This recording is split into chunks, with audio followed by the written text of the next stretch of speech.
সুপ্রভাত বন্ধুরা, সম্পাদ ছোট্ট ফ্যামিলিতে তোমাদের স্বাগত জানাই। তোমরা কেমন আছো? আশা করছি তোমরা রাধা গোবিন্দের কৃপায় ভালো আছো। আমিও আগের থেকে অনেক সুস্থ, জানো তো। আমি মায়ের কাছে তো ছিলাম, মায়ের কাছে 15 দিনের মতো ছিলাম। তারপরে ছেলে বলল, মা তুমি বাড়ি চলে চলো।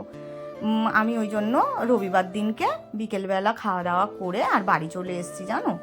আর আগের থেকে শরীরটাও একটু ভালো আছে। তা আমি তো সংসারের কাজ কিচ্ছু করতে পারিনি, জানো। আমি শুধু একটু এই রুটি তরকারি, হয়তো মা আমাকে আনাজ কুটে দিল, বাটনা করে দেয়, দিলে আমি হয়তো একটু রান্নাটা করি। এই যে সকালবেলা মা কুমড়ো আর আলু কেটে দিয়েছে, দিতে আমি দুটো রুটি আর একটু কুমড়ো আলুর তরকারি আর একটা ডিম সিদ্ধ ছেলে আর আমি খাবো। মা চা দিয়ে রুটি খাবে। এই সকালের টিফিনটা করে নিচ্ছি। আর আগের থেকে শরীরটা একটু সুস্থ আছে, কিন্তু না বন্ধুরা, বেশি হাঁটা চলা করা, বেশি মানে কোনো কিছু আমি করতে পারছি না। কারণ এখনও তো আমার শরীরটা অসুস্থ, আর আমি ভারী কিছু চাগাতেও পারি না। সংসারের আমি কিন্তু কিচ্ছু করিনি, মা সব করছে, জানো। আর আমাদের এমন কিছু ক্ষমতা নেই বন্ধুরা যে আমরা কাজের লোক রাখবো। জানোই তো, কাজের লোক এক্ষুনি রাখতে গেলেই বলবে 4,000 টাকা, 5,000 টাকা। কারণ আমাদের এখান থেকে কলকাতা নয়, অনেকটাই কাছে। সবাই কলকাতায় চলে যায়, কলকাতায় গেলে এক্ষুনি 10,000, 12,000 টাকা মাইনে দেবে। তারা কেন পাড়াতে কাজ করবে? আমাদের এখানে কাজের লোক পাওয়া খুব মুশকিল, জানো। তাই কাজের লোকেরও ব্যবস্থা করিনি। মা বলল, শম্পা আমি সব করব, তুই চলে আয় বাড়ি। ওই জন্যে আমি চলে এসেছি। আর এই যে দেখো, রুটি আর কুমড়ো আলুর তরকারিটা আমি প্রেসার কুকারেই বসিয়ে দিলাম একটু তাড়াতাড়ি হয়ে যাওয়ার জন্য। আর তরকারিটা হয়ে যাওয়ার পরে এই যে মাকে একটু চা করে দিচ্ছি। দুধ ফুরিয়ে গেছিল বলতে আমি কিনে আনিনি, কিন্তু আমার ঘরে মুদিখানা বাজার করি তো, ঘরেই দুধ ছিল। আমি ছেলে বের করে দিল, দিতে আমি কৌটোতে ঢেলে নিলাম। আর এই দেখো, কালি এসছে সকালবেলা, প্রত্যেক দিন আসে বা কালি বিস্কুট খাওয়ার জন্য। এই যে ওকে দুটো বিস্কুট দিলাম। আর দেখো, সকালের ব্রেকফাস্টটা নিয়ে নিয়েছি। মাকে রুটি দিলাম। মা আবার উপরে বসতে চায় না, জানো। মা শুধু বলে, না আমি উপরে বসবো না, তোরা বস। আমার উপরে বসলে আমার অসুবিধা হয়। ওই যে মা নিচে বসেছে, চা রুটি খাচ্ছে, আর একটু তরকারি দিয়েছি, বলি মা তুমি শুধু মুখে খাও। ওই জন্য মা একটু তরকারি নিয়ে খাচ্ছে, আর রুটি চা দিয়ে খাচ্ছে। আর আমি আর ছেলে খেয়ে নিলাম। খেয়ে নেওয়ার পরে কিছুক্ষণ আবার একটু রেস্ট নিলাম বন্ধুরা, জানোই তো শরীরটা অসুস্থ। একটু রেস্ট নিয়েই ওই যেটুকু কাজ ওইটুকুই করি। আর আজকের জানো, মা বললো, শম্পা চিংড়ি মাছ আছে, তাহলে চিংড়ি মাছ, আলু আর শশা আছে, শশা দিয়ে তরকারি কর, আর একটু মাছের টমেটো, পেঁয়াজ আর কাঁচা লঙ্কা দিয়ে ঝাল কর। তাই করছি। এই দেখো, আমি প্রথমে মা আনাজগুলো আমাকে কেটে দিয়েছে, মশলা করে দিয়েছে, আর কড়াতে 5 ফোড়ন আর তেজপাতা দিয়ে আলুটা একটু ভেজে নিয়ে শশাটা দিলাম। শশাটাও একটু ভেজে নিয়ে তারপরে আমি আদা, জিরে আর ধনে, এই 3টে মা মশলা করে দিয়েছে, আমি মশলাটা ওর মধ্যে দিয়ে দেবো। আর এই দেখো, চিংড়ি মাছগুলো আমি ভাজার সঙ্গেই দিয়ে দিলাম। এরপরে এই দেখো, আমি মশলাটা দিয়ে দিলাম। মশলাটা দেওয়ার পরে পরিমাণ মতো চিনি, নুন, হলুদ গুঁড়ো, একটু সামান্য লঙ্কা গুঁড়ো দিয়ে আর আমি ভালো করে কষিয়ে আর অল্প করে জল ঢেলে দেবো। ওই একটু মাখা মাখা মতো হবে শশার তরকারিটা। শশার তরকারি কিন্তু খুব ভালো লাগে বন্ধুরা। আমি আজকের চিংড়ি মাছ দিয়ে করছি, এটা ডালের বড়া দিয়েও কিন্তু করা যায়। আর এই যে 3 পিস মাছ আমি ঝাল করব শুধু টমেটো পেঁয়াজ দিয়ে, কারণ ফ্রিজের মাছ তো, ফ্রিজের মাছ আর ঝোল খেতে ভালো লাগছে না, জানো তো। ওই জন্য একটু মাছটা টমেটো আর পেঁয়াজ দিয়ে, কোনো মশলা দেবো না, টমেটো পেঁয়াজ দিয়ে ঝাল করব। আর এই দেখো, শশার তরকারিটা হয়ে গেল। হয়ে যেতে আর আমি নামানোর আগে একটু অল্প করে গরম মশলা গুঁড়ো ছড়িয়ে আর এই যে আমি ঢেলে নিলাম।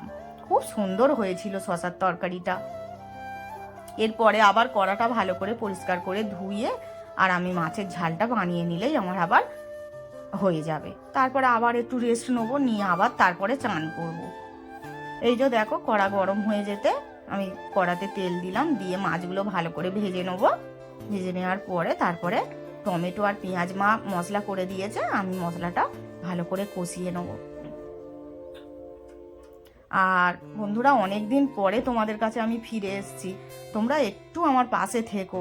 তোমরা একটু আমার পাশে থাকলে আমারও উৎসাহ বাড়বে। আমি তো জানি আমি কাজ করব, জানো তো বন্ধুরা, তোমাদের কাছে ভালো ভালো ভিডিও দেবো, কিন্তু মাঝখানে যে আমার এত বড় একটা দুর্ঘটনা ঘটবে আমিও নিজেও বুঝতে পারিনি। তবে আশা করছি এরপরে প্রত্যেক দিন তোমাদের কাছে ভিডিও দেওয়ার জন্য, আর তোমাদের মনের মতো করেই আমি ভিডিও দেব। আর তোমরাও কমেন্টে জানাবে আমার ভিডিওগুলো কেমন হচ্ছে, তোমরা কেমন ভিডিও দেখতে চাও, একটু কমেন্টে জানালে আমারও ভালো লাগবে। আমিও ভিডিও করার আবার উৎসাহটা আমার বেড়ে যাবে, কারণ আমি মাঝখানে অনেক দিনই তো ছুটি নিয়েছি, তোমরা জানো। ছুটিটা নিয়েছি কিন্তু এমনি তো নয়, আমার শরীর অসুস্থতার জন্যই আমাকে ছুটি নিতে হয়েছে, জানো। আর এই যে দেখো মশলা কষিয়ে ভালো করে মাছ ভালো করে মশলার সঙ্গে ফুটিয়ে দুটো কাঁচা লঙ্কা দিয়ে দিয়েছি। মা আরও খাবে ক্ষণে কাঁচা।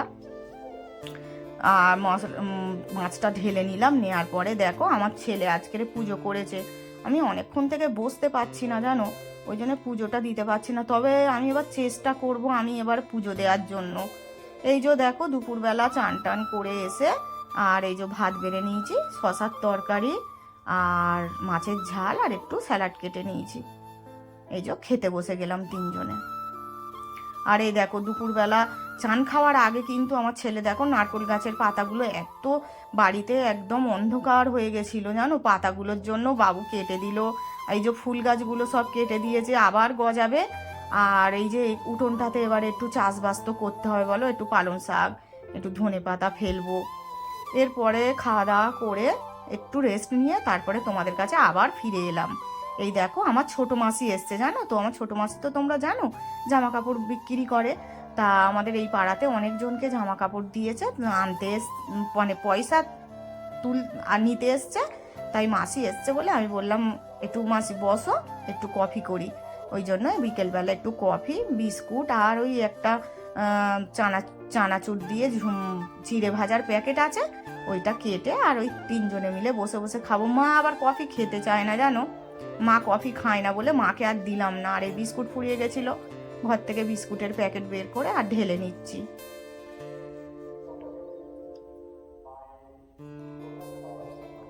বিস্কুট চা কফি বিস্কুট খাওয়া হয়ে গেল। তারপরে এই যে আমার ছেলে আবার সন্ধ্যা দিয়ে দিল।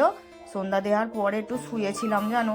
আর সোফার কভারটা না সেই দুর্গাপুজোর সময় পেতেছিলাম, শরীরটা খারাপ বলে মায়ের ওপরে চাপ পড়ে যাচ্ছে, কতই বা করবে বলো। ওই জন্যে মাকে বললাম মা সোফার কভারটা তুলে দেবো, তুমি একটু কেচে দেবে। বললো হ্যাঁ মা তুলে দে, আমি কেচে দেবো। তাই দেখো এই বিছানার চাদরটা আমি পেতে দিচ্ছি। বিছানার চাদরটা কত সুন্দর দেখতে, তাই নয়? বিছানার চাদরও সোফাতে পাতে, হ্যাঁ। আর একটা সোফার কভার তো আবার একটা কিনতে হবে, জানো বন্ধুরা। আমি ওই জন্য এই বিছানার চাদরটা সুন্দর করে সোফাটা নাহলে সোফাটা আবার নোংরা হয়ে যাবে। আর এই দেখো এই কুশানগুলো দেখো, আমি ছিলাম না, আমার ছেলে মার্কেটে গিয়ে আর এই কুশান তিনটে কিনে এনেছে। কি কিউট নয় দেখতে, খুব ভালো লাগছে। তারপরে সোফার কভারটা পেতে দিয়ে এরপরে রাত্রিরে তো খাবার দাবার আবার খেতে হবে বলো, ওই জন্য রাত্রে হালকা পাতলাই খাবো। এই যে টমেটো বলছি, পেঁপে দিয়ে আর কুমড়ো দিয়ে ডাল আর আলু সিদ্ধ আর 3 পিস মাছ আছে। ওই ছোট ছোট মাছ রেখে দিয়েছিলাম, বলি রাত্রিবেলা ভাজা করে খেয়ে নেব। এই জন্যে এই দেখো এই ছোট থালাটাতেই ভেজে নিচ্ছে। আবার কে কড়া করে বলো, এটা সিলিভারের থালা, এতে না ডিম ভাজ দে মাছ ভাজ দে একটু লঙ্কা ভাজ দে, খুব ভালো লাগে, জানো। এই যে একটু শুকনো লঙ্কা ভাজলাম দুটোর মতো, এইটা আলু সিদ্ধর সঙ্গে মাখবো। আর এই যে ডাল সিদ্ধ হয়ে গেছে, তেজপাতা জিরে আর কাঁচা লঙ্কা দিয়ে আমি ডালে ওই ফোড়ন দিয়ে নিলাম, দিয়ে এবারে ফুটিয়ে নেবো। ব্যাস আমার হয়ে গেল রাত্রের রান্নাও। রান্না করেই কিন্তু গরম গরমই আমরা খেয়ে নেব। 8টার মধ্যে আমাকে আবার ওষুধ টষুধ তো খেতে হবে, জানোই কত রকমের ওষুধ। এরপরে এই দেখো আমি আলু সিদ্ধটা ভালো করে মেখে নিচ্ছি। লঙ্কাগুলোই কিন্তু খুব বেশি ঝাল নেই, জানো বন্ধুরা। তোমরা হয়তো ভাববে যে শরীর খারাপ আবার শুকনো লঙ্কা খাচ্ছে, শুকনো লঙ্কাটা খুব ঝাল নয়, অল্প ঝাল। আর এই যে ওবেলার ভাত ছিল আর গরম গরম ডাল আলু সিদ্ধ আর মাছ ভাজা, আর ডালটা ভাতের মধ্যে দিতেই একদম ভাতটাও গরম হয়ে গেছে। আর এই যে আমি রাত্রে খাবার পরে রাত্রের যে ওষুধগুলো সব খেয়ে নিলাম, খেয়ে নেবার পরে এইবারে আমরা শুয়ে পড়ব। আর তোমরা ভিডিওটা কেমন লাগছে তোমরা কিন্তু বলো কমেন্ট করে। আর আমার সাথে থেকো, আমার পাশে থেকো। তোমরা একটু কমেন্ট করে জানিও যে ভিডিওটা কেমন হচ্ছে। আর এই যে দেখো মা রাত্রিরে সব বাসন মেজে রেখেছে। তোমরা সুস্থ থেকো, ভালো থেকো। রাধে রাধে বন্ধুরা।